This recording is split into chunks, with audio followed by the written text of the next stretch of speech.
Hear me? I think they can. Everybody can hear me?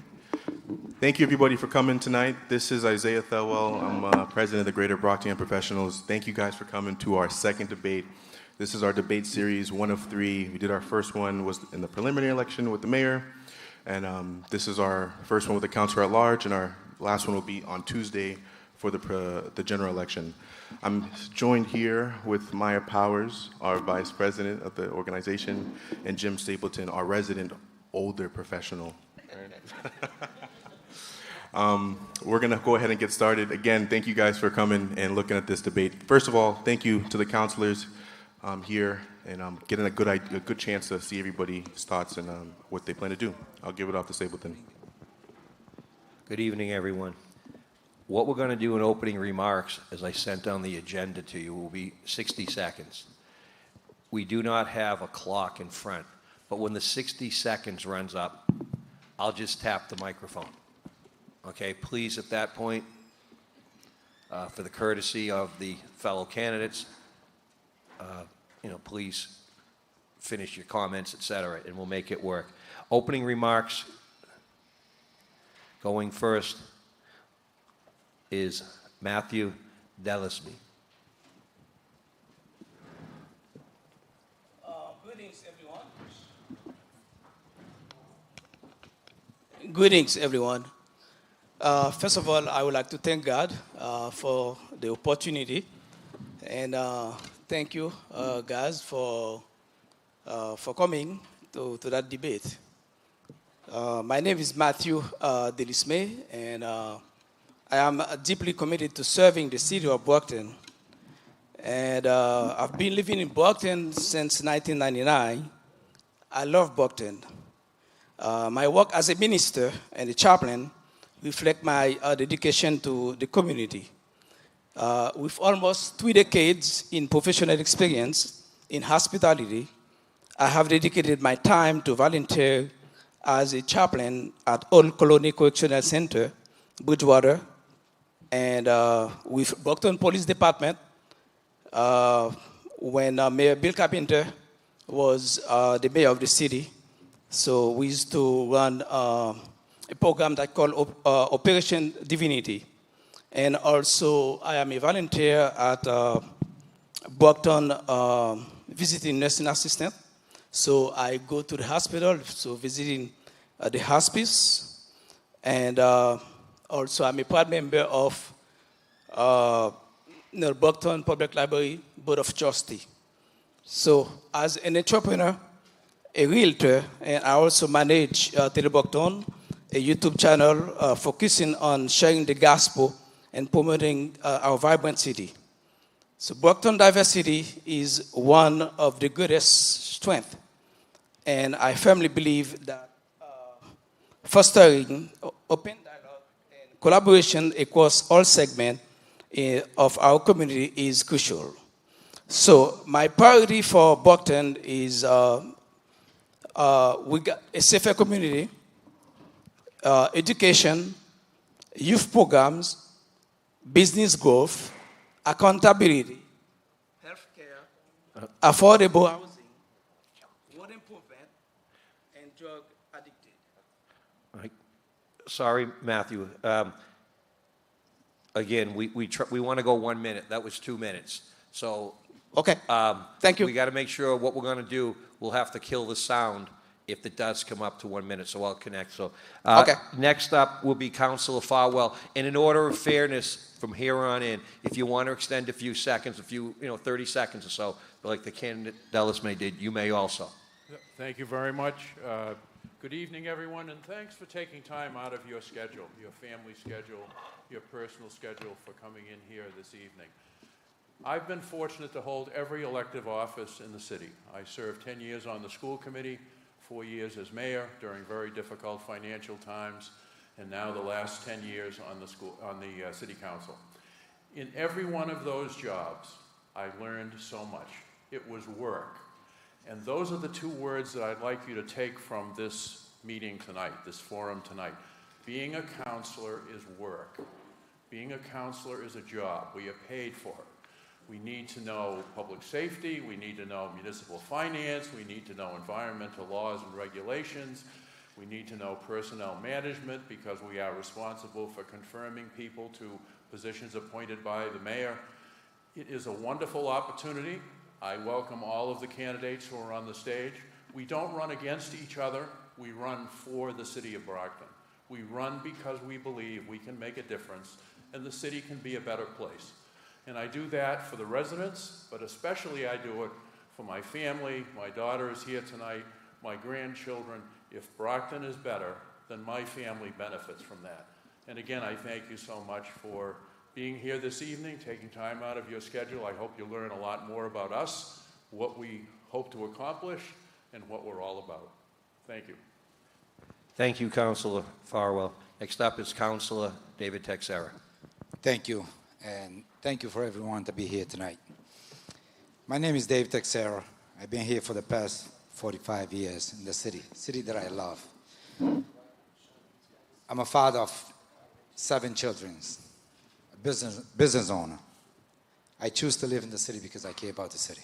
This is the city that made who I am today. Anything that I do, I think about Brockton.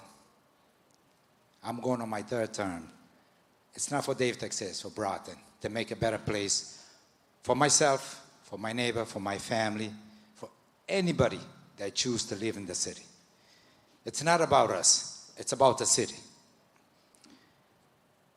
I've been fighting every day for our city, and I will continue to fight when I get re-elected on November 4th. And thank you, everyone, to take time out of your family, your busy schedule, to be here and to support this candidate for the City Council on November 4th. Thank you. Thank you, Councilor Texera. Next up is Carla DeRosa. Good evening, everyone. Thank you for being here tonight. I would like to thank the Greater Brockton Young Professional for this opportunity to speak tonight. There are many issues confronting this great city, and it will take leadership that listens, thinks, and acts. At this time, that means working with, at times, that means working with my potential colleagues on the City Council, working with members of the school committee and the mayor. At other times, I'll be an independent voice. Meaning that I will advocate for the most crucial needs and underheard voice in the city. I have heard you. You want safer neighborhoods, stronger opportunities for our children in a city where every resident feels they belong. I know I cannot change Brockton alone. I will be one council among many. And change never comes just one person alone. But I know that real change has to come. I won't leave here tonight with empty promises. But I know I will tell you that I will lead fiercely, tell you, sorry, it's a little nervous in being up here. I will lead with your needs in mind and a conscience that's focused on growth and change. Thank you, Mr. Rosa. Next up is Judith Nelson. Greetings,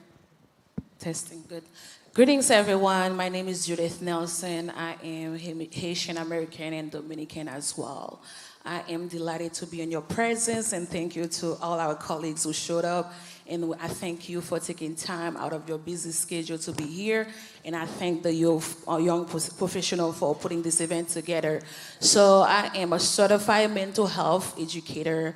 I am a healthcare provider. I hold a master in public health, public administration, and I'm also a family caregiver. So I know how to put people's priority before mine because I have to quit my job to take care of my mom who have heart failure and multiple health issues. So I could have chosen to put her in a nursing home or assisted living, but as a form of paying it forward, as a daughter, I decided to take care of her. And given that I have over a decade of experience in healthcare, administration, financial literacy, I know firsthand, coming from Haiti at age 19, navigating the school system to get to a master's degree, I know what kind of work it takes. And I understand the struggle of everyday people in the city, even combined income. So I'm here to represent accountability, trust, integrity. I'm not here to compromise. I'm not here for the title. I'm not here for greed or money. Thank you for having me today. Thank you, Ms. Nelson. Next up is Michael Nunes. I'm gonna echo what everyone said, and thank everyone for being here. My name is Michael Nunes, born and raised in Brockton. I'm a local advocate. I'm a real estate agent in the city of Brockton. I actually rented out 3 properties that was abandoned for the past 10 years right in downtown Brockton. So my work shows I don't need a title to do the work in the city. And I just want to start with a quote. One of my favorite quotes is, "The future belongs to those who believe in the beauty of their dreams." That's Eleanor Roosevelt. I come from a family that served in the military. My uncle, my father, my 2 brothers. And I want to give back to the community. And that's why I'm running for Councilor at large. And if elected, I will make a difference. I'm not on a team. I'm an independent voice for the people of Brockton. With me comes a vision, a dream of a vibrant downtown Brockton filled with robust business development, arts, and community gatherings. Less than 100 years ago, downtown Brockton was just that. But today, it stands as a reminder of what potential we have lost. Taunton, Fall River, and all comparable cities has blown us away far. Can't even compare it no more. But if elected, I promise, and that's a promise, I will dedicate myself to everything in this city. Again, my name is Michael Nunes, and I hope for your vote on November 4th. Thank you, Mr. Nunes. Joseph Francois, who is also one of the 8 finalists, is not here tonight. We hope all is well, but we're going to focus on the 7 who are here, who are looking for one of your 4 votes for Councilor at large. Our final candidate to speak is Jeff Charnell. Good evening, everyone. My name is Jeff Charnell, and I'm a commercial lender here in the city of Brockton, the city that we call champions. I'd like to thank the people here and at home for viewing. I'd like to thank people for making an investment in me. And you ask what that investment is. 32 years ago, you made one of the best decisions of your life. At 8 years old, I came to the city of Brockton. I went to elementary school, middle school, high school, and then college. And I'd like the people in the room to know that your investment is paying dividends. I am civically involved, I am giving back, and I am investing in businesses here in this city with market rate and affordable housing projects that I can put my name to. Safety around this community is what I stand for.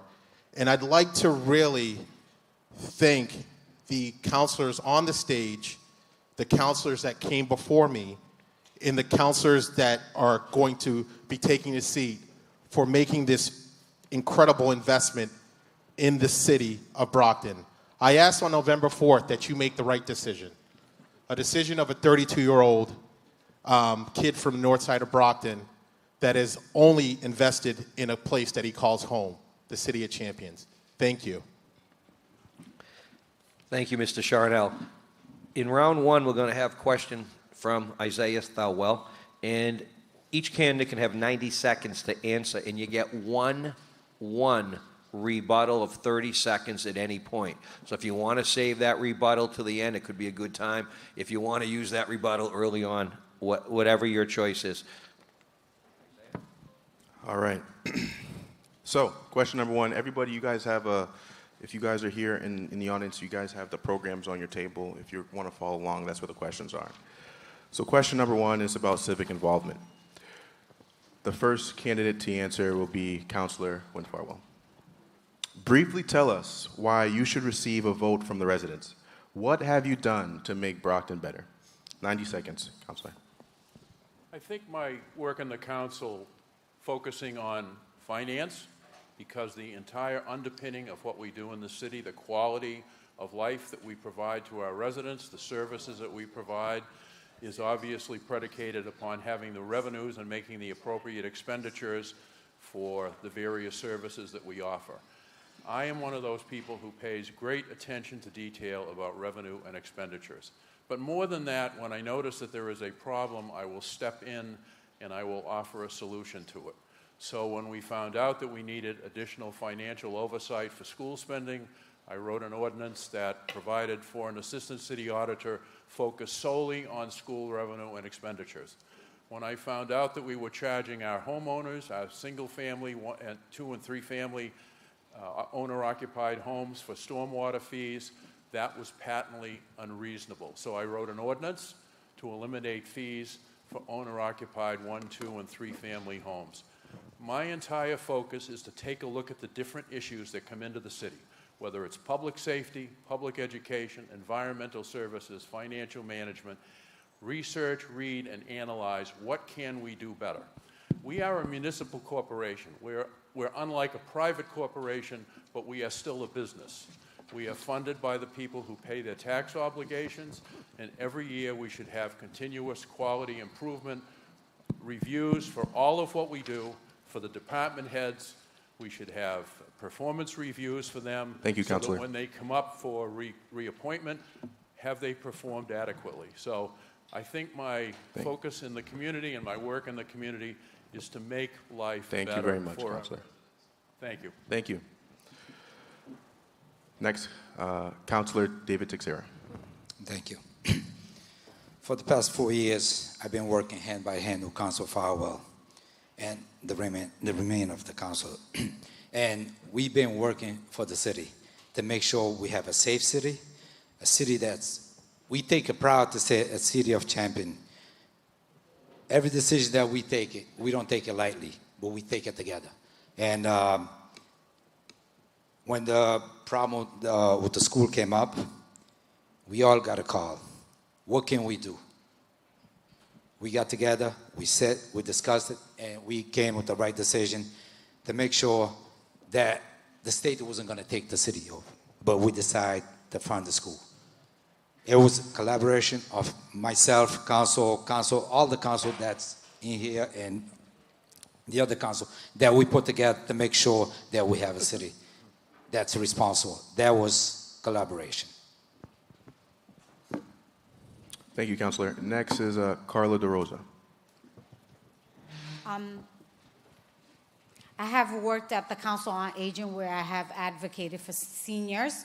I was the director of constituent service for the late Mayor Carpenter, where I have had roads paved, signs put up. I was a DTA board member where I advocated for families. I serve as the Cape Verdean Association, currently a board secretary for over 12 years.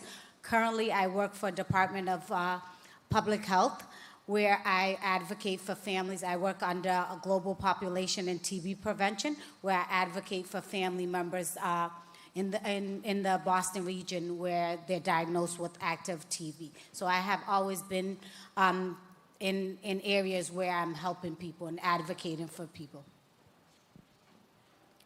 Thank you, candidate. Next is candidate Judith Nelson. Thank you for that question.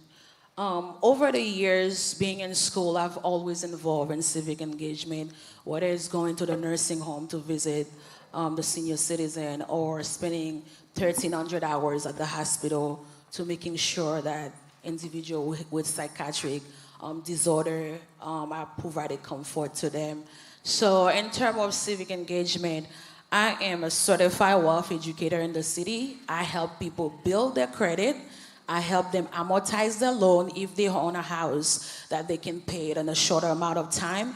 I help people in the city with budgeting, also as removing any reposition We help the teens, which is one of the programs we're about to integrate in the school system, which is financial literacy for kids, and it will be provided for free for them. I think I serve as a, you can say, empathetic listener. I am not a therapist. Although my background in public health has prepared me to do so. As you know, mental health counseling is very expensive, and there are many occasions there are people coming across my path where I provide guidance for them free of charge. And if you did not know, my office is located 2 minutes away from here, 33 Dover Street. If you need help with senior citizen, if you need help to do financial literacy, resume, public speaking, I help with that. Thank you, Judith. Thank you very much. Next is candidate Michael Nunes.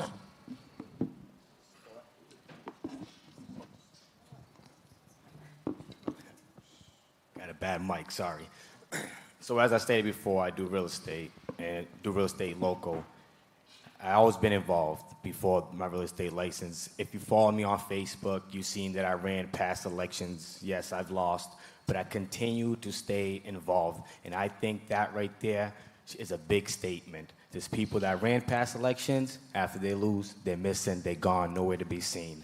And I'm not one of them. Even if I lose this election, when I hope I don't, I hope I get your vote, I will still continue to be involved. And now back to real estate license, like I mentioned, there was 3 abandoned buildings in downtown Brockton. I worked hard to get them rented out.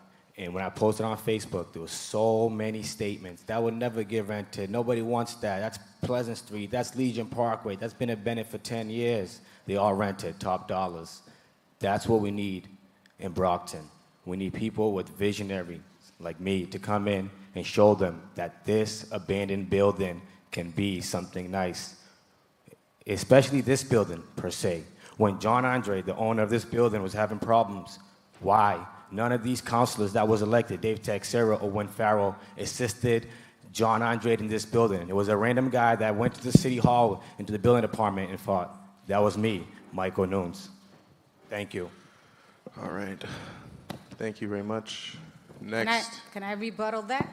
If you choose. You won, yeah? You only get one, though, Carla. I'll rebuttal Mike. I remember when John's a dear friend of mine for many, many years, during the Carpenter administration, he would go into my office, and I would gladly assist him in terms of this project. So for numerous years, I helped him, and I advocated for him in terms of bringing this building. So I'm happy to be standing in this building. It's a aha moment for me to be here, because he knows firsthand that I was there when he needed help. All right. Thank you. No other rebuttals. Next is candidate Charnel, Jeff Charnel. I'm, again, Jeff Charnel. I'm currently the License Commission Chairman. For the last 8 years, I've been on the commission. Prior to that, I was on the Zoning Board of Appeals in the city. So a lot of the buildings that people are talking about, the vision started at the ZBA. We put people in those buildings. We've invested tax dollars in HDIPs, housing credits, and the city has made numerous investments in those buildings as well. I'm the past president of the Rotary Club. I'm on the NeighborWorks Housing Solution Board, YMCA Board, Old Colony Planning Council. I've even done some work with the NAACP on prostate cancer. But the most important thing that I'm really proud of is really chairing the License Commission for the last, I've been chairman for the last 4 years, and really making sure that the people in the city understand, are represented, and have a voice at the table. That's what I've been doing. I've brought forums to the city in regards to educating our constituents on how things work in the city. And again, I am an example of hundreds of units coming into the city, as I'm a commercial lender and I finance both market and affordable housing projects. Thank you. Thank you, candidate.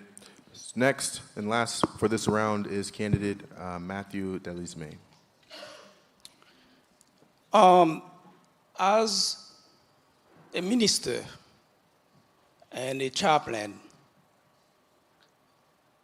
my job is serving. And I'm very blessed. When 26 years ago, I used to live in Boston, but Brockton was the only city that opened its arm to receive me, because that time that was only Brockton that I can afford. And ever since I came to Brockton, I love that city.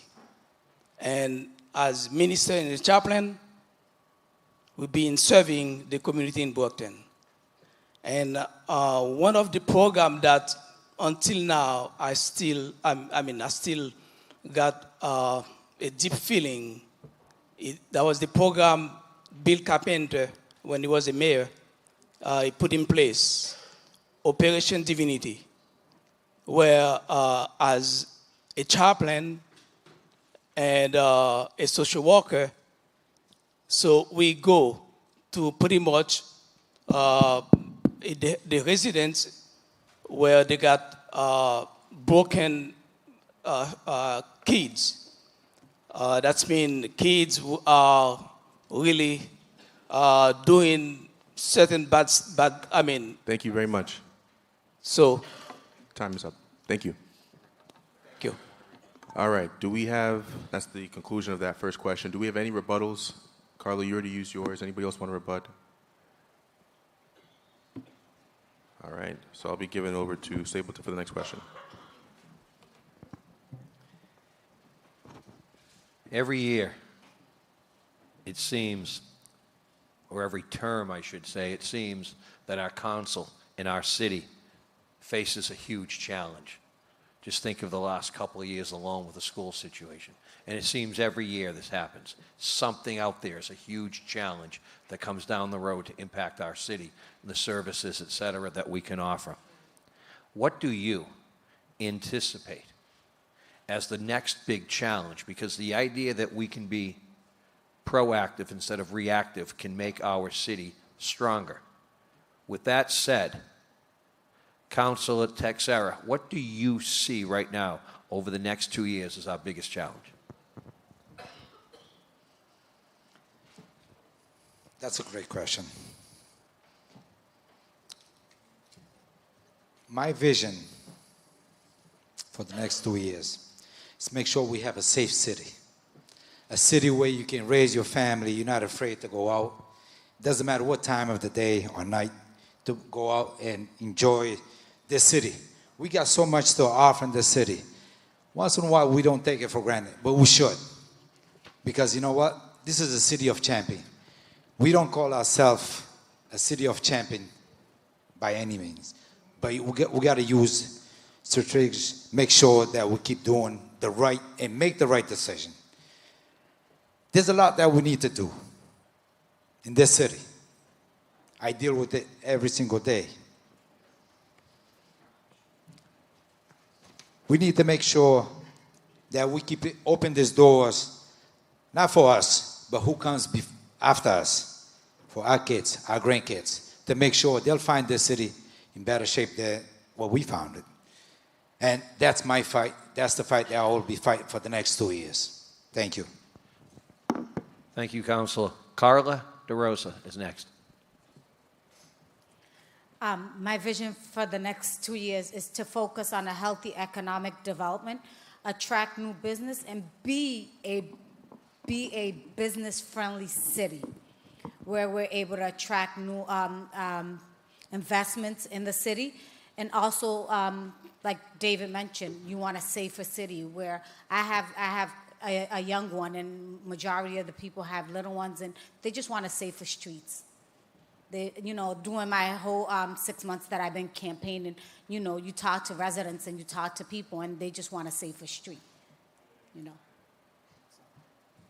that's it. Thank you, Mr. Rosa.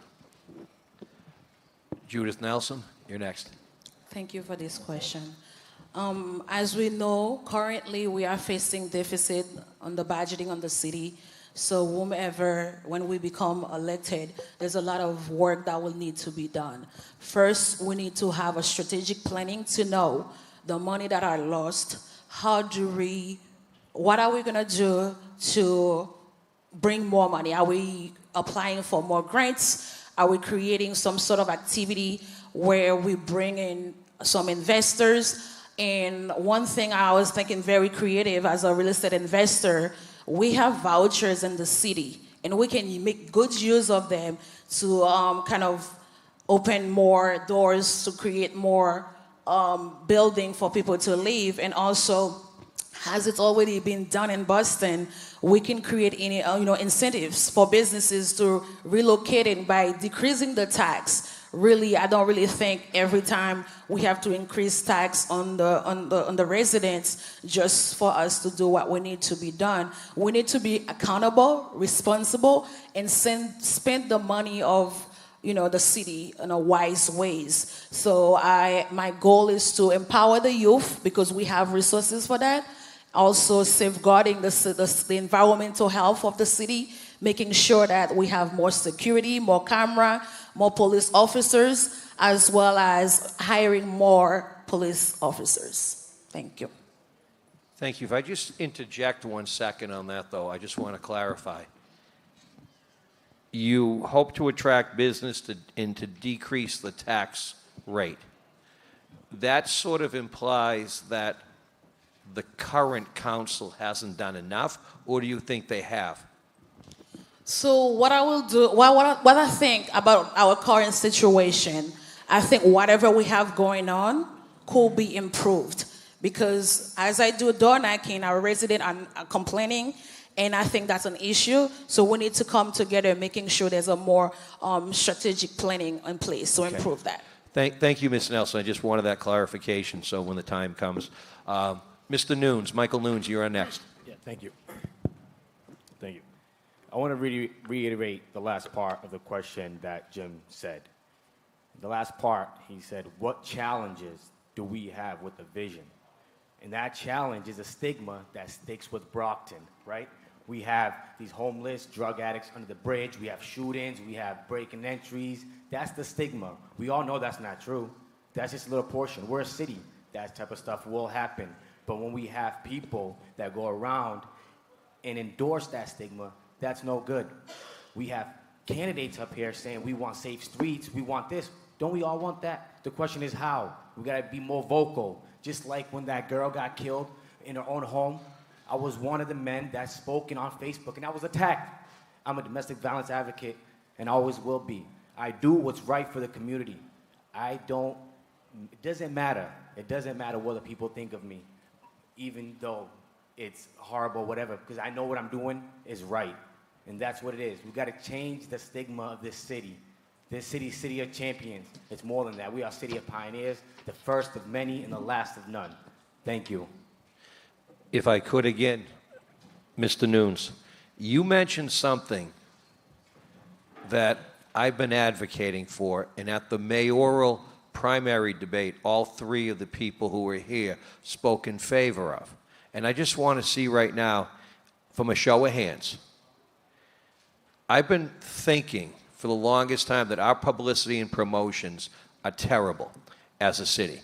And if last time we were here with the mayoral candidates, they said we don't spend any money in the budget for city publicity and promotions. I just want to do right now, and I'm not going to ask you how much, whatever, but how many of the candidates, by show of hands, say they will find a way in I believe, a $615 million budget, we will find a way in the next, whoever wins, in the next budget to find some money for publicity and promotions of our great city? Please, by show of hands. Thank you. So make sure we all know that we're all in favor. Perfect. I appreciate that because we've got to do it. Jeff, go ahead, David. You wanted to ask something? No, I'll respond to your question.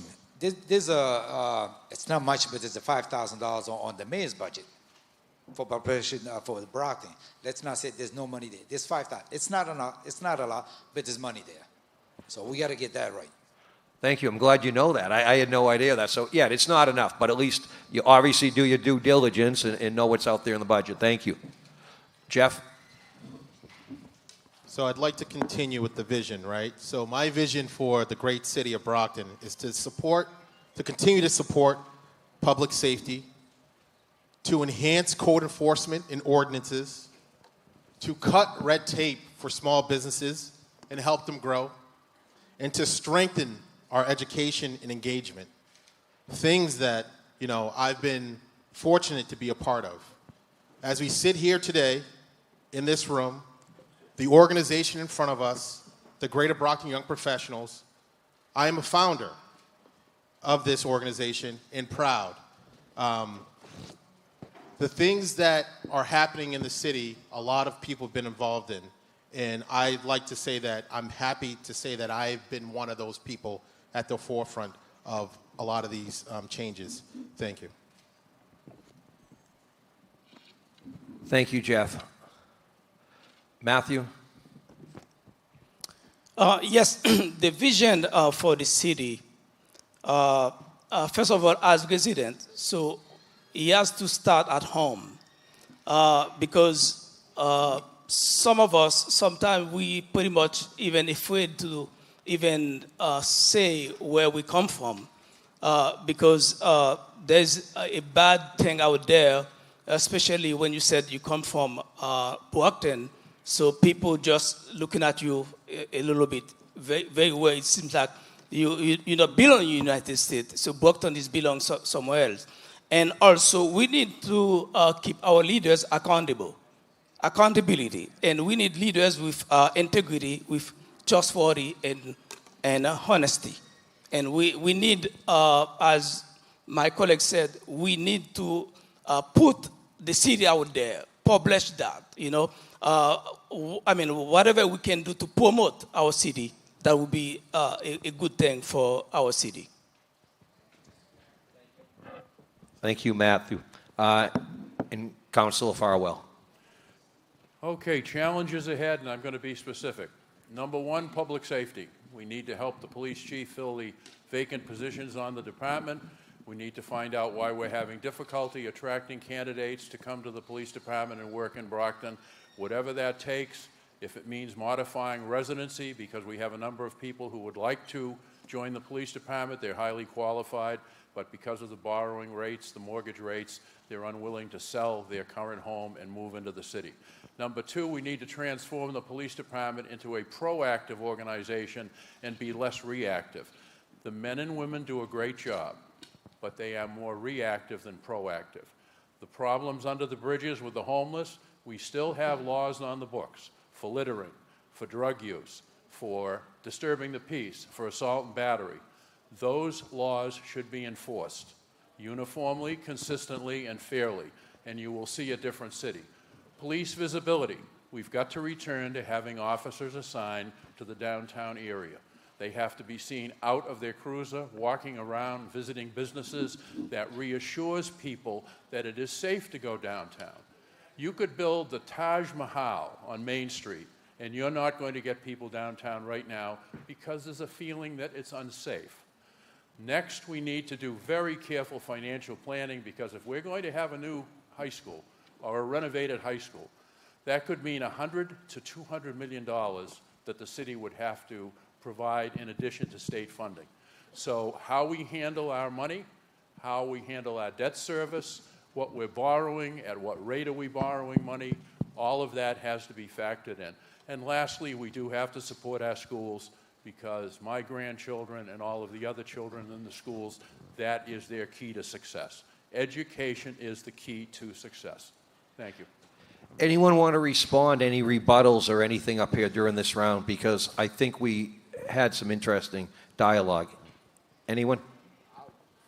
Yes, go ahead, I'll be glad Councilor. to do it. Going back to deficit, like candidate Judy Nelson said that we are in deficit. Last time I checked, I don't think we are in deficit. So I just want to make that clear. Right, we're not allowed to, under state law. No, City budgets have to be balanced every year. it has to be. Right, but that goes back to, again, publicity, promotions, and whatnot. I was just thinking, too, as I was listening to everybody, and you do a great job. Anyone else want to rebut? Because I was thinking too, every day or every week, whatever, when I go north of the city and I get out my passport and I wind up in Avon, and sometimes I got to come back into the city. And before I can get the passport out and come back, there's a big sign in Avon on the corner of whatever that street is in Harrison Boulevard, and it has all the civic events going on in Avon. And it's amazing. I don't know what that cost.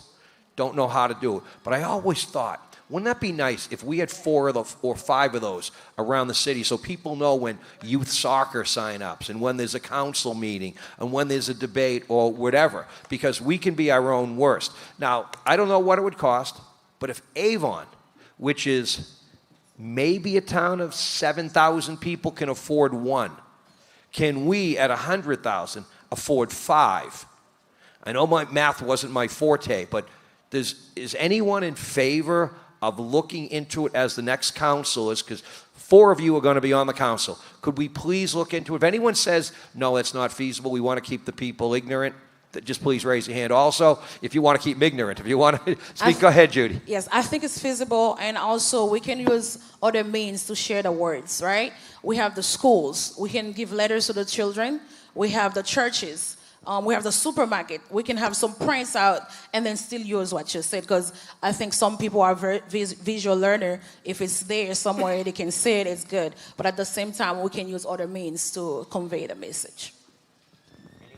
And I agree with you, Jim, because that sign is pretty much close to my house. Every time I see it, I really think about how could Brockton can have one of these.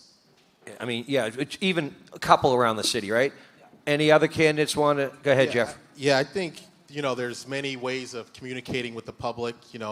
We have, text messaging, we have the website, and then there's this digital age that we can, really invest in. And I think that, making these investments strategically is something that, council people should probably consider, when, again, trying to reach the public where they are. So that's mine. Councilor? Yeah, and well, lastly, we have Brockton Community Access, and it would seem to me that utilizing their technology on a given time every day, we could have information about Brockton this week, or these are the activities occurring in Brockton. It can be on the night before, but I think we have a built-in infrastructure already to make use of greater information sharing, in addition to what you've mentioned. Maybe we could have a TV show, Council Chat. Council Chat once a week where the 4 at-large councils get on for a half hour and tell us what's going on. I just pops in my head. As long as it doesn't turn into Council BS, we'll be all right. So. Well, that would be you 4, though. That'll be the 4 of you. That wouldn't be us. I just want to say, you say council chat. How about just a council meeting? How about that? Let's start with just having a meeting for the public to come in, especially when all this issue's been going on for the past 4 years. How many public meetings have we attended to? Ask yourself that question. Enough is enough with the games, guys. Do not vote for your friends. Vote for the one that's going to be best for the city. Enough. Well, Carla, you want to say something? Everyone else is throwing it out there. I'm actually council meeting quarterlies every other month. I'm for it. Having public council meetings. I did ask both. I know they used to be held at like different public elementaries. Right. Yeah, so we could bring that back. I did ask both of the finalists in the last debate, in the mayoral debate, if they would do a Monday monthly meeting. Maybe it's first Monday of the month at a middle school, varying it from month to month. And let's say they did that for 30 minutes and the council did a 30-minute meeting beforehand. Would anyone be opposed to that idea? Just so the public has more awareness of what's going on, because that's what hurts the city. David? Let's pick another day. Monday, we usually have a council meeting. City council, you're right. I forgot. We got that, yeah. So we could find another day. Thank you for reminding us that. The guy's always prepared. Got to give him credit. I've been to a few ward meetings, one in Ward 1, I believe, and the ward councilors set it up, and I came, and I think that's a very effective way of meeting people where they are. We met in one of the housing development rooms. So again, I think collectively there's a lot of things we can do and will do, but that is a good way for us to really get to the residents that want to listen. Because people are busy, people, need to be at work, and, they can call my cell phone, they can send me a text. But for those that want a meeting, there are meetings out there. Right, I agree. Anyone else want to speak on the matter? Because I think when we look at our city, we're large enough that you can get lost, but we're small enough that you can be found. And I think if we did those type of meetings once a month or so, people would start to take a bigger stake. We have so many people who, if you watch, they head back to where they perceive themselves as being from. And we got to embrace them. When they come to Brockton and buy a house in Brockton, they become Brockton. And they might be from Hyde Park or Mattapan or Dorchester or Quincy, but I don't think we get them involved enough. And I'm not saying you guys have a lot on your table. You've gone through councilors who have been on the council. You've gone through couple of really tough terms. So we don't mean to be throwing extra stuff at you, extra work. Councilor Farwell can go back to the 90s and what he went through then as mayor, which was, a time that was even crazier. But I just throw that out there, and I appreciate your honesty. Thank you. Okay, question 3. As young professionals investing in our futures here in Brockton, many are concerned about being priced out of the city. What specific actions would you take to attract young professionals and ensure that they can continue to work, live, and build their lives here? Starting with candidate Carla DeRosa. Repeat the question, because I think your mic went off. Oh, sorry. So as young professionals investing in our futures here in Brockton, many are concerned about being priced out of the city. What specific actions would you take to attract young professionals and ensure that they can continue to work, live, and build their lives here? That's actually a good question, because I have a son that's 27, and he keeps saying as he gets older, he doesn't think he can even afford life anymore. We would try to create investors, bring more investors into the city. I know during Carpenter era, which I was very fortunate to work with Carpenter, he was very, very much in bringing investors into the city and kind of leveling the tax bracket, where he would put that more on the investors that he would bring into the city versus the property owners. Thank you. Next would be candidate Judith Nelson.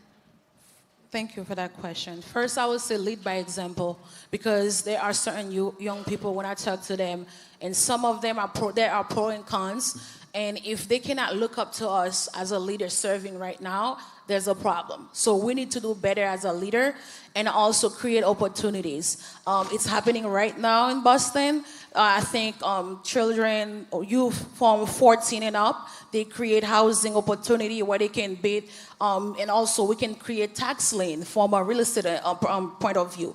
We can create tax lane. You don't need a real estate license to get involved in tax lane. Also, they can shadow us, right? If we have good councilor at large, we have teachers. There are many other things that they can involve in on whatever profession they like. Let's say if someone wants to become a healthcare provider, right? And we will find a healthcare provider to help them to navigate that path. So I think we can be very creative, and we can create survey as for asking them, what do you want to see in the city? What kind of initiative do we need to do more network event, so that way we can bring professionals like ourselves so they can network with us, or we could become peer mentors. Why not? Thank you. Next would be candidate Michael Nunes. I'll mention again, I do real estate. I have a real estate license, so I understand a little bit about the housing situation.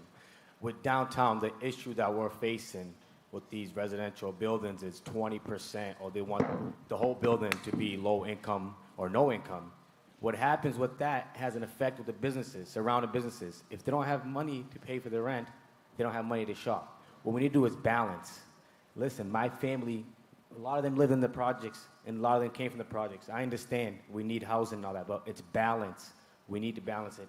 When we have that, we need to have a way where we can attract these young individuals from the Boston or up north to come into this city.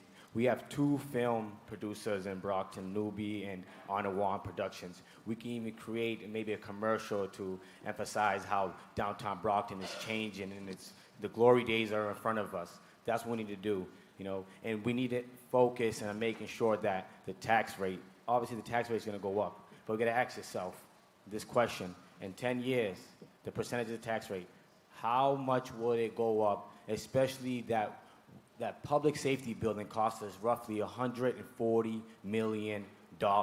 Who's paying for that? Who is paying for that? It was estimated $90 million, and it's 140. Compared to Taunton, when they estimated at $79 million, and it came back finished project $69 million. They saved $10 million for the residents. Listen, people lie sometimes. Numbers don't. Thank you. Thank you. Next up would be candidate Jeff Charnel. So I believe that this has to be a public and private investment. We need banks, housing trusts to be involved for down payment assistance for first-time home buyers. We need the BRA to continue to invest in vacant buildings with private developers, some in the room today. And we need to really look at what market rate and affordable projects.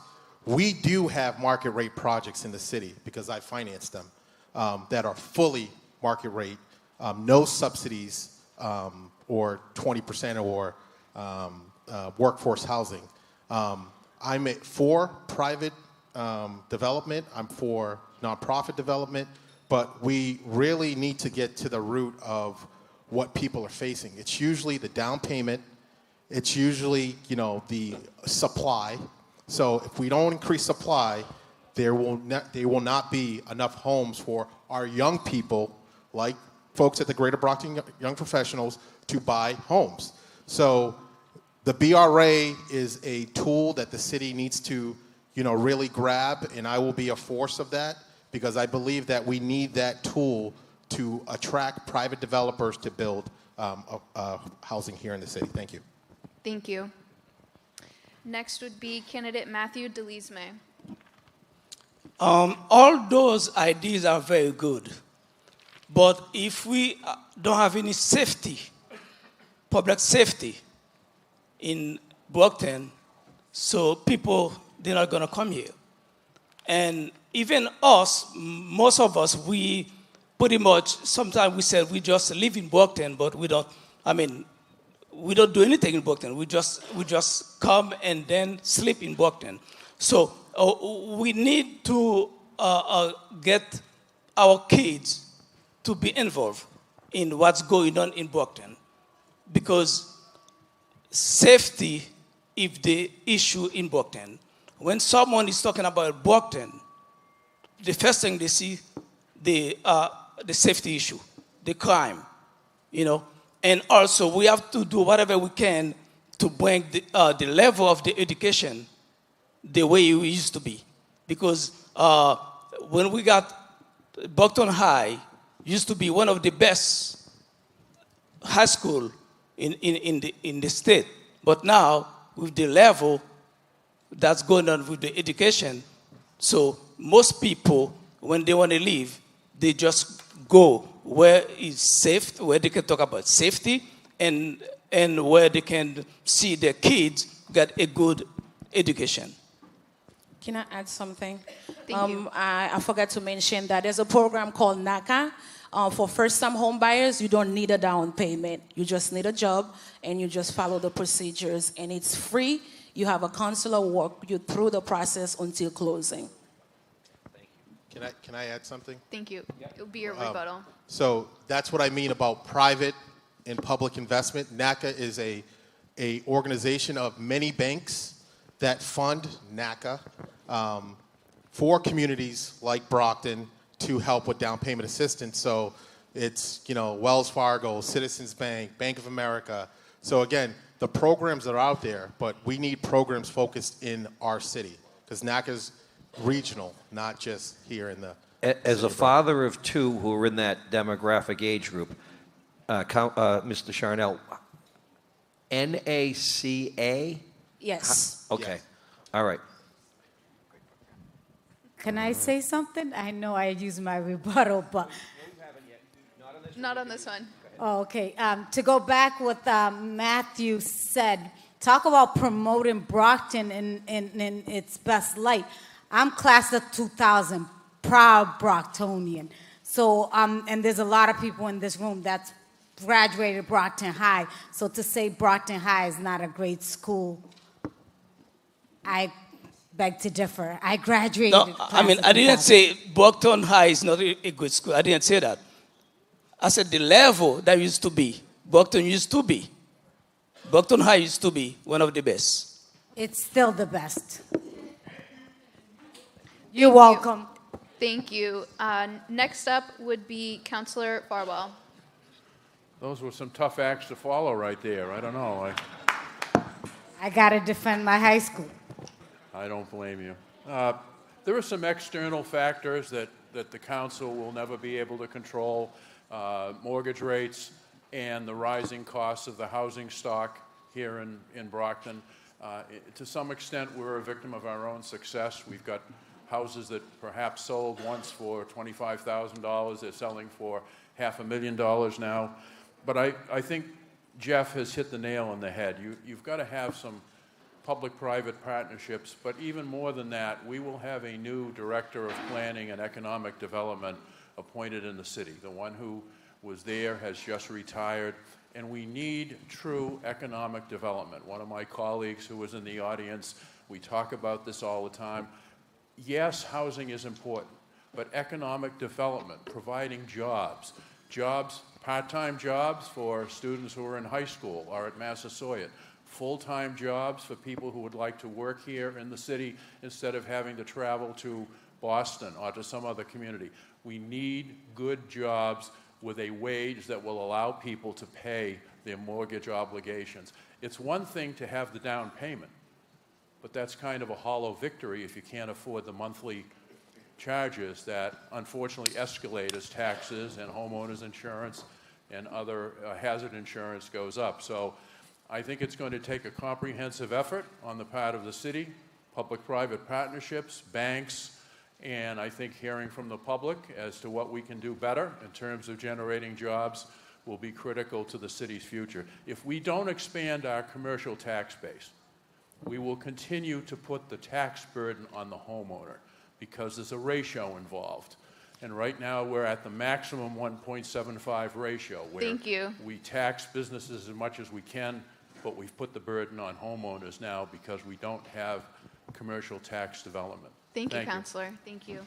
Next up would be Councilor Texera. Thank you. I live in Brockton. I work in Brockton. I invest in Brockton. I don't come to Brockton just to sleep in. I live here. Definitely, we need to invest in infrastructure, of course. I think I'm the only one here. I'm not trying to talk down to anyone, but I'm an investor when it comes to property. When I say we own 53 pieces of property in this city. Our rent, it's below market rate. We attract, I just finished a 6th family. People's calling me every single day to rent. 2 bedroom, giving away for $1,600, $1,700 max. Because I care about the city. I want to attract people to come to the city. I want to do the right thing for the city. It's about the city.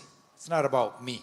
It's about the city. What can we do better to make sure we have a safe city, a healthy city, and a city that you can call home?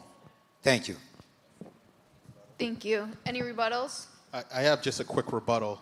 My rebuttal is that, I'm lucky enough to be the banker in the group here that invests in these properties and make sure that, people have a vibrant home to come to. I applaud Councilor Texera for taking the initiative to, but again, it's a private, public kind of thing. So acquiring the property, then coming to a lender so we can then finance that. So then that can go to a homeowner is something that, I believe is what we need to continue to do and do on a bigger scale in the city. Thank you. Is that it for the rebuttals? All right, guys, we got one more question, potentially. Well, we're going to take a 4-minute break. Just give everybody a chance to stretch their legs.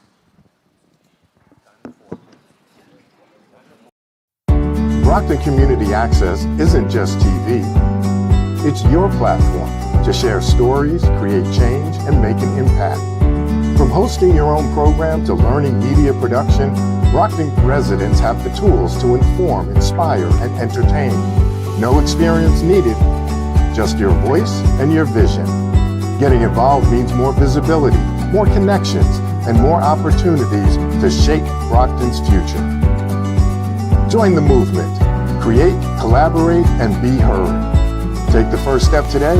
Visit Brockton Community Access and start making an impact.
Here are the top 5 reasons to engage with BCA TV today.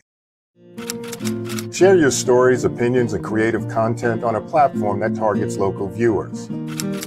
Access free media resources to produce high-quality content. Training programs that empower you with valuable media skills. Live access to city council meetings and public affairs programming. Inform local audiences to build stronger community connections. Tell your story. Get involved today.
Brockton Community Access isn't just TV.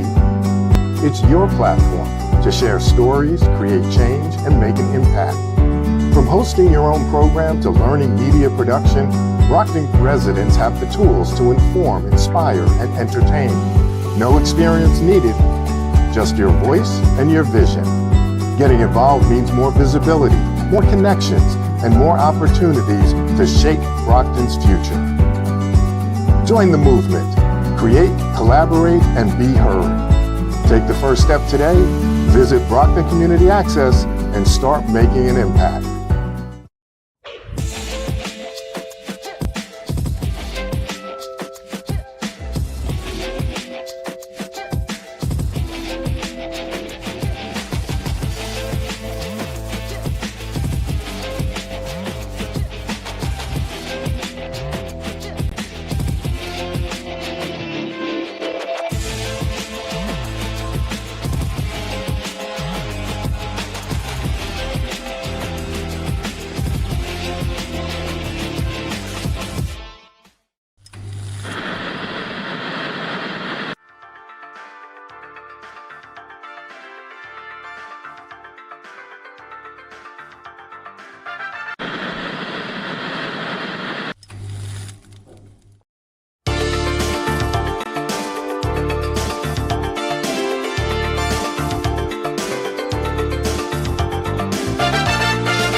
Here are the top 5 reasons to engage with BCA TV today.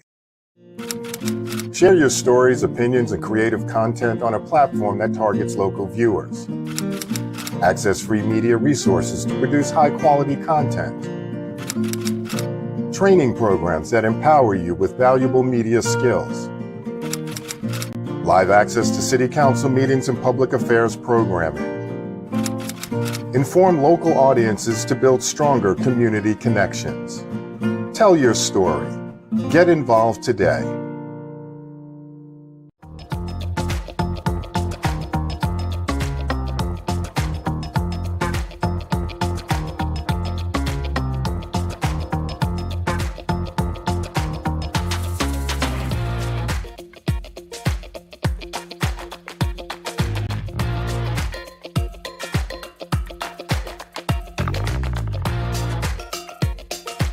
Speak for more than 5 seconds. You're going to give us a quick answer.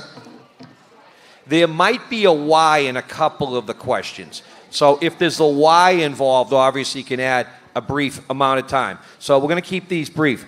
I'm going to start off with 3 questions. They'll be quick. Ms. Powers will do a question, Mr. Thelwell, and then I'll come back with 2 more, and then we'll go to the closing remarks.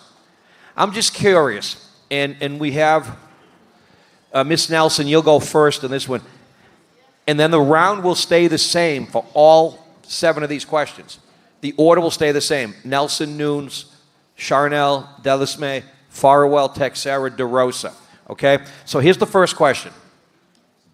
And I take these statistics today from 3 sites, the state, the city, and unfortunately, I used AI for the third, but I take it from the state and the city. Hey, listen. I may be old, but I'm learning this young professional stuff. So the question is, I just want to see what we know about the budget. What % of Brockton's budget comes from local taxes? Ms. Nelson, 5 seconds, and then on down the line. To rectify the previous question about the deficit for the city, I was referring to the school department, not the city as a whole. Okay, thank you. What % of the budget comes from local taxes? Do you know? I'll pass this question. Thank you. Mr. Nunes. I do not know the exact %, but I'm willing to learn. Mr. Charnel? I believe around 40% of the budget is, and then the rest comes from the state, I believe. Mr. Delisme. Did I say that right? I've been trying, Matt. Yeah, that's right. Thank you. It's 25%. Thank you. Mr. Farwell. Well, I don't want to agree with Jeff, so I'll say 39%. You always have to be the contrarian. You've never. Councilor Texera. I'll be 38 and 3/4. And Mr. Rosa? I would say 36. All right, well, according to the city budget, Mr. Charnel, if we had a prize, you're close. It was 41. So you came prepared. You came prepared. Next question. Do you support, in the same order, do you support a uniform TIF, tax incremental finance, for downtown businesses, or should it be done based on the business, based on the development? A uniform one or one that fluctuates? I would say we'll go based on equity, because if you have something that's uniform, it may not work for everything. So I would say equity. Okay. Mr. Nunes? The TIF to fluctuate depends on, you know, who is applying for it and how many properties they have and et cetera, et cetera. Mr. Charnel? I would support a more unified TIF, so developers could know what they're doing when they got here versus not knowing. I think that's the issue. Thank you. Mr. Delisme? It will be like varies, not uniform. Councilor Farwell? Uniformed and well publicized. Councilor Texera? Uniform. And this is the only way we're going to get more investors to come to the city. And Uniform. Mr. Rosa? I would also say uniform. You have to have a guideline or something in place. Thank you. If the audience doesn't know what a TIF is, it's tax incremental finance, which means the city can offer business an incentive above the base. So if a business was paying $1 million now and they make the building worth $5 million, they can gradually raise that money from the $1 million value to the $5 million. Okay, it's an incentive to invest. Next question, same order. What should be the height limit on buildings in this city, new development? Start with Ms. Nelson. Can you repeat the question? Yeah, how many stories high should a developer be allowed to build buildings in this city? According to what I saw in Paris, I would say 4, but basically we have to study the ground to see what it's capable of holding. Councilor, Mr. Candidate Nunes. So the limit, it varies, right? It depends where you build in and all that. If it's downtown, we could go pretty high, probably 12, 13 stories high, 15 even, so why not? Thank you. Mr. Charnel. The sky's the limit. The sky's the limit. Decisive. Whatever the developer is willing to pay, because that's what it really costs, the sky's the limit. Mr. Delisme. I will go for 20 stories. Councilor Farwell. I'm going to say 10 because of the fire department requirements. Councilor Texera. As a city without a building, it's not a city. So as high as we can go. Mr. Rosa. I just want to thank Nelito for closing the AC. I'm freezing. But it depends where you're building. Downtown, the sky's the limit. If you're building in my neighborhood, let's keep it to a 2-story max. Thank you. I just like those quick and easy questions, if you will. Okay, the next question. For this one, no repeats, please. What is one unique thing that you personally love about Brockton? And it is the same order, starting with candidate Judith Nelson. Diversity. Thank you. Candidate Michael Nunes. History. I love Brockton history. I am a Brockton historian. That's who I am. History. Thank you. Candidate Jeff Charnel. Our public education. Thank you. Candidate Matthew Delisme. Diversity and history. No repeats. Brockton. I love Brockton. Thank you. Councilor Farwell. Historic City Hall. Thank you. That's kind of a repeat. I said history. That falls into everything. City Hall. He's right. It is nice. It is a nice building. Councilor Texera. The nickname that we have, City of Champion. Thank you. Candidate DeRosa. Culture. Thank you. All right. Same order. This is a hard one, guys. This is the tough ball, hard ball, whatever you want to call it. I have to end it this way. It's only right. If you were to have dinner with a Brocktonian from the past, who would it be and why? Start with you. No repeats. You got that, Matthew? No repeats. I'll choose a senior citizen who just lost their spouse and have no family member. So it wouldn't be someone in particular. I'll choose someone in a vulnerable situation, making them feel important, heard, and loved. All right, thank you. Michael Nunes. Rocky Marciano, and I tell him to continue to live in Brockton, and maybe he'll have survived lived a longer life. It's a true story. All right. Jeff Charnel. I would have lunch with Mr. Rudenstein, my principal from West Junior High. When I was there, I couldn't have lunch with him, so I would have lunch with him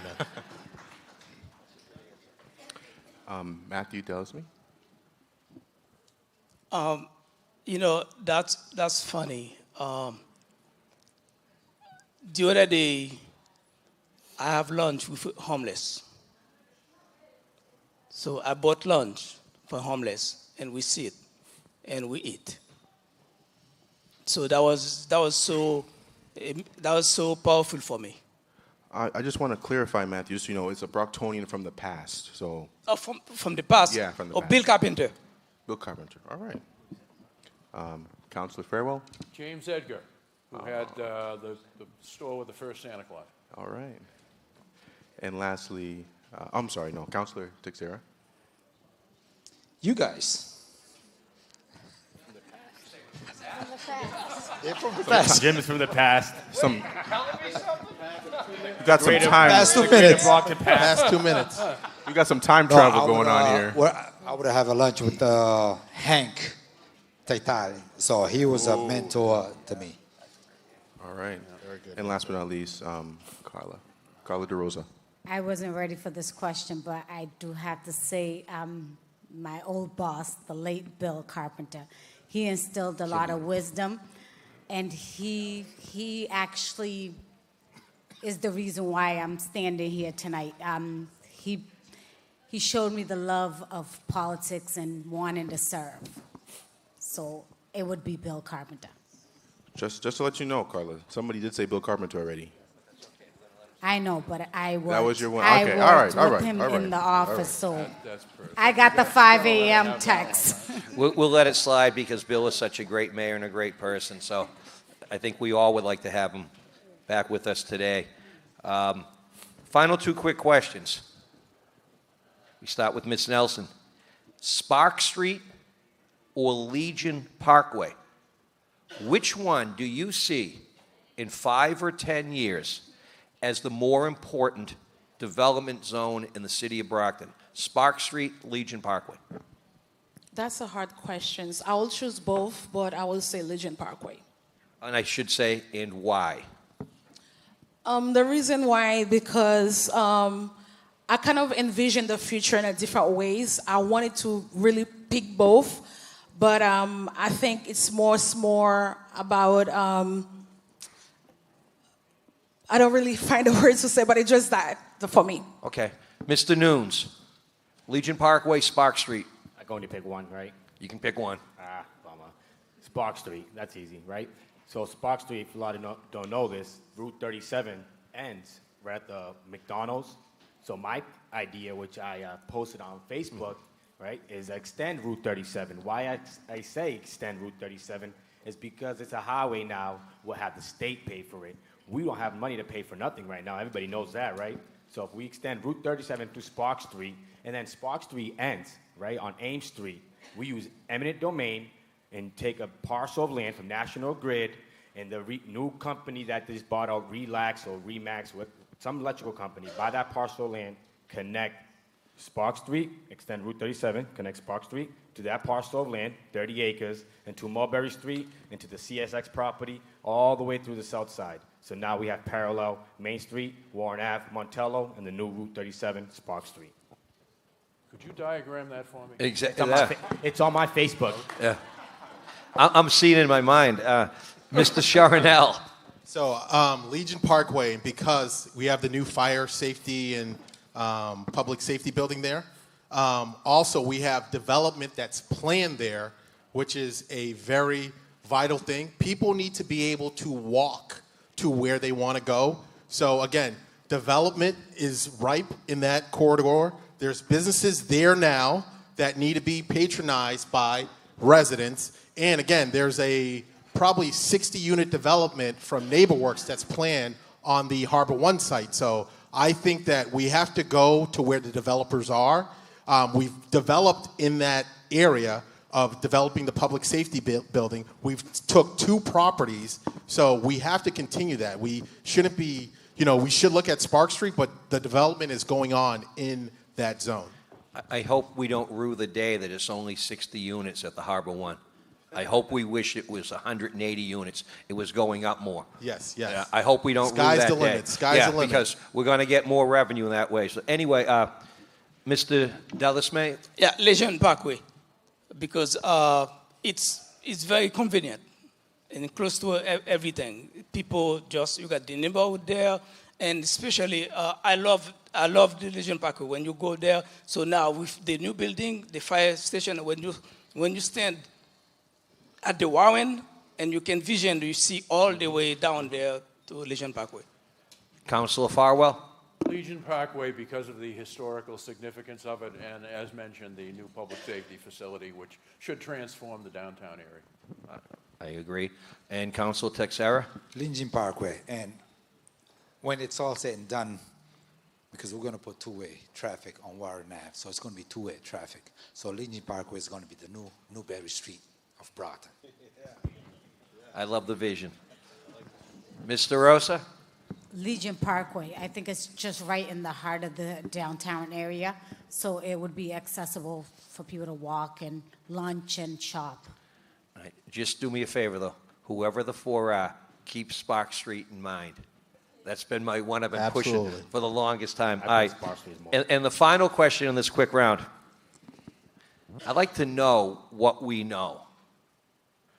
Who's your favorite current downtown investor? Give me a name of your favorite person right now who's a downtown investor. Go ahead, Ms. Nelson.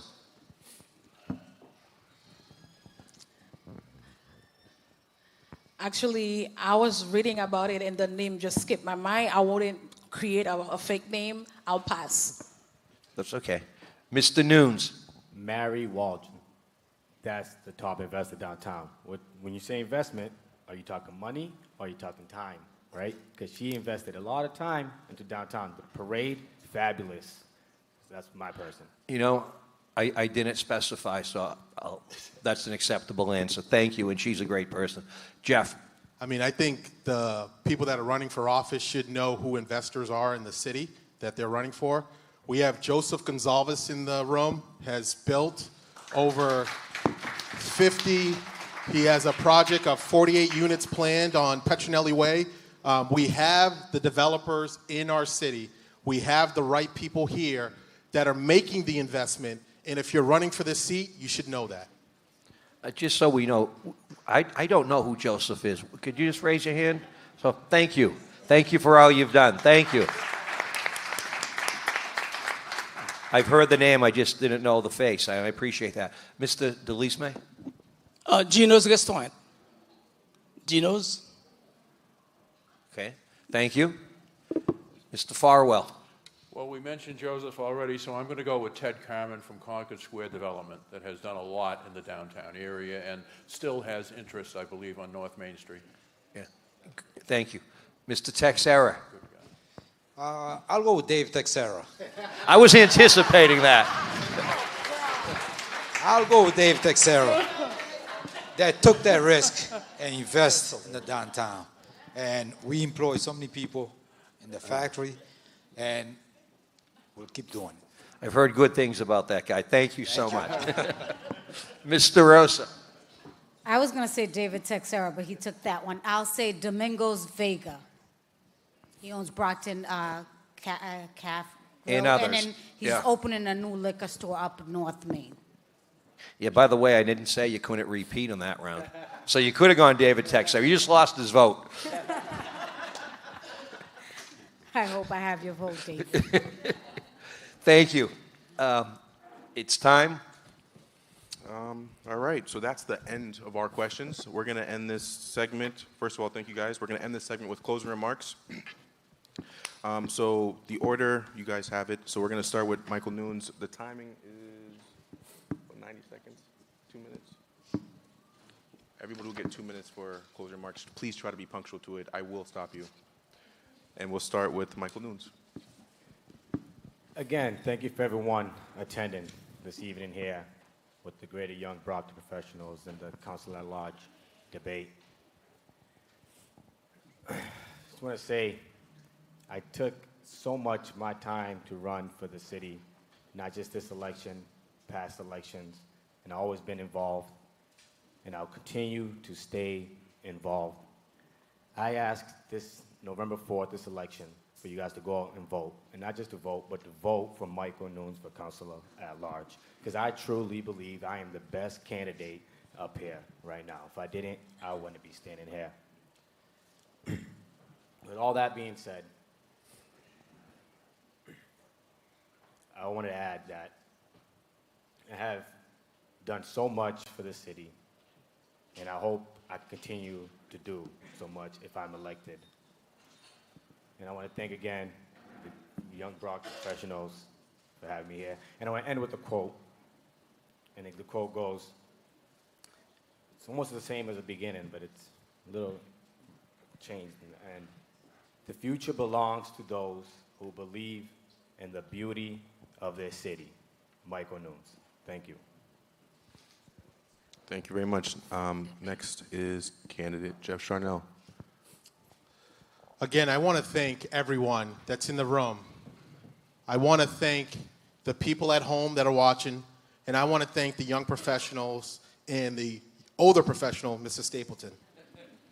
Again, I started with the investment you made.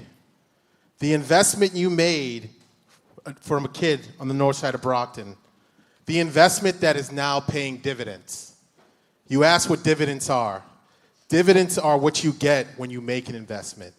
And I'd like to say that everybody in this room that's lived in the city has invested in me, and it's now, again, my time to continue to invest in you. I asked on Tuesday, November 4th, that you cast a ballot for a professional in the city, a guy that you have invested in, and a guy that is willing to give back his time, effort, treasure, in resources. A Super Bowl champion in 2005, past president of Rotary, and again, the current licensed commissioner.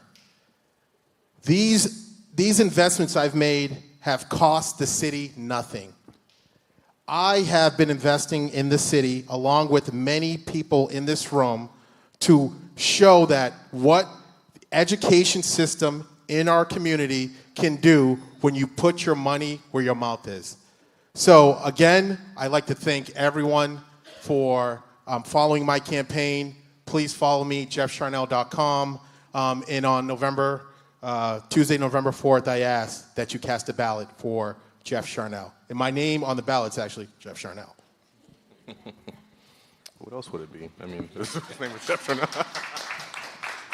All right, candidate Matthew Delisme. As a minister, a chaplain, been working for 30 years in the hospitality. Brockton has been my home since 26 years ago. Serving, that's my nickname. I love to serve. And in November 4th, 2025, I humbly asking for your vote. Please vote for Matthew Delisme, Council at Large. I'll be your voice, I'll be your ears, I'll be the advocate for you. Please vote for Matthew Delisme, November 4, 2025. Thank you. Thank you very much, Matthew. Next is Councilor Wynn Farwell. Thank you very much. And Again, thanks to all of you for taking time out of your schedule for coming tonight. It's a real honor to be in this stage with these other individuals, and it's a real honor to represent you as a member of the City Council. I'm not going to make every vote that you like. I'm not going to always have the right decision. But the one thing I will tell you is that I am independent. I will always act with integrity. I will always do what in my heart and my head tells me is best for the city of Brockton. No special groups, no favoritism, do the right thing. This city is not easy to govern. It's made a little harder because I think a lot of people think that the council has more authority than we do. We can't appropriate money. As much as all of us would like more traffic enforcement, unless the mayor puts forth an appropriation, we can't do anything about it. We can goad, harass, cajole, and ask the police chief to put out more traffic enforcement, but in the final analysis, that's a mayoral decision, and it's a police chief decision. So what I will pledge to you over the next 2 years, and I humbly ask for your support, is that I will continue to read, research, evaluate, and make the best decisions I can in whatever area it is, whether it's public safety, public education, environmental services, efficiency in government. Together, all of the councilors working as a team can make a difference. Individually, we really have no authority or power. It's that collective will, it's that wisdom, it's that exchange of information between the 11 of us that will make for a better city. And again, I thank you very much for the privilege you've given me all these years. And every day I learn something new. And over the next 2 years, if I'm reelected, I will expand my mind further, interact with whomever is on the council, and we will have a great city. Thank you. Thank you, Councilor. Next is candidate Carla DeRosa. I just wanted to say thank you for everyone that came out this evening, and I want to thank you guys, the panel. Thank you for this platform. Now more than ever, in this times, political climates, people are searching for answers, resources, and wondering what will be next. As cost of living continues to rise, healthcare access becomes more difficult, and fundings are cut from every corner. It will be up to us, the leaders on this panels, and the leaders of this city to create clarity, support, and a light at the end of the tunnel. I'm here for it. I'm ready. I want to thank everybody tonight. I want to thank my friends, my family, my neighbors, my supporters in the last 6 months of my campaign. I humbly ask for your vote once again come November 4th. Thank you. I believe I missed you, Councilor David Teixeira. I'll be last. I don't know, it's okay. No, you can go. Go ahead. Thank you. Thank you, everyone, to be here tonight and listen to us. And thank you, Brockton. For the past 47 years, I've been living in the city that I love. City where I have my family, my business, and my friends, and the city that I serve.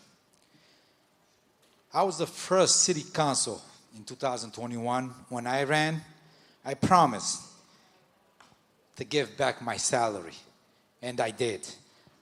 I gave back $28,000 scholarship to the youth. It's about giving back. And I continue to do, because it's not about me. It's about the youth. It's about our kids, our neighbors. If we can reach out to each other and say, can we help each other? You can call me. Because once in the past, someone gave me a hand to lift. To be where I'm at today, it's because someone lifted me up. And if I'm lucky enough to get reelected, you can count to be your voice, to make the right decision for Brockton, not for Dave Teixeira, but for Brockton, for everyone. I'm here to work with everyone. There's 11 of us now, If I get reelected, I'll count myself again. But I'm truly honored to be here, and I'm going to ask you for your vote on November 4th, humbly ask for your vote on November 4th to make sure that you send the right person to that city council lodge, and I'm one of them. Thank you, and good night, everyone. Thank you. Last but not least, candidate Judith Nelson. Thank you, everyone, for coming out to this amazing opportunity. What an honor to be here with our colleagues. I thank you for having us here. My name is Judith Nelson. I'm asking for your vote because you can count on me for accountability. You can count on me on someone you can trust. You can count on me for someone who has strength, the drive, the perseverance it takes to get the work done. Also, I am a friend, a family caregiver, a business owner in the city, and the city helped me to get here. And I think it's as on the slogan of my campaign is the city of champion. Championship is not won by one person. It takes a teamwork, but you need a leader. So it takes a village to raise a child, and now the child is becoming a leader. It takes the same village to push that child to become the next leader. I am Judith Nelson. I am confident. I am bold, and I am willing to work with you and for you. November 4th, I ask you please vote for Judith Nelson. I am the first one on the ballot. If you ever need to get access to me, I'm right here in the corner, 33 Dover Street. Come knock on our business door and we'll be more than happy to serve you. Thank you. Thank you. If I could, before Isaiah gives the final closing remark, we're so lucky. We hear these candidates today, and we hear about what the efforts they put forth, the ideas they have percolating. It's really wonderful. Brockton truly is a city of opportunity, a city of champions. We come here from so many different places, and I think back to what Michael mentioned earlier, Rocky Marciano. Listen, he never lost. He was 49-0, and we never have to lose. We're Brockton. We're a special place, and I want to thank these 7 people tonight, and they're all deserving your vote. Think about, you get 4. You get to pick 4. It's got a tough choice. It's a wonderful choice. And again, thank you to all 7 for showing up tonight. Thank you. Yeah, kind of took everything I had to say out of my mouth, Jim Stapleton. But again, thank the audience. Thank you guys on BCA, for everybody who's live streaming, who's watching us on YouTube. Thank you, everybody who came in person, the voters. Thank you to the candidates. I also want to say I did a bad job at promoting. We have Cindy Hogan here with the elections. She has a voter registration booth. If anybody here who is not registered to vote or is kind of confused about what their voter registration is today, please give her a visit before she leaves. November 4th, I think the deadline for voter registration is the 26th or something like that. It's coming up, so this might be one of the last times you guys can make sure you're all set. Thank you to John Andrade at Venue 727. Thank you to DJ Onyx for the wonderful sound. Sound like the Super Bowl in here today, right? It sounds amazing. I don't know how. Thank you to BCA for recording, and thank you guys. We'll have another debate, the last debate with the mayor, mayor candidates Moses Rodriguez and Jean Bradley Durant Court on Tuesday. And thank you guys. Have a great night. Isaiah, can we thank the board that's here from the Greater Brockton? Absolutely, Jeff. Absolutely. I also want to thank our dear, beloved board, Maya, our vice president of the Greater Brockton Professionals. We got Sarah Idu. She's our secretary of the Greater Brockton Professionals. And then the most handsome guy in the room, Randy, the treasurer of the Greater Brockton Professionals. Thank you, guys. Thank you, Jeff, for making that a point. You guys have a great night. Bye-bye.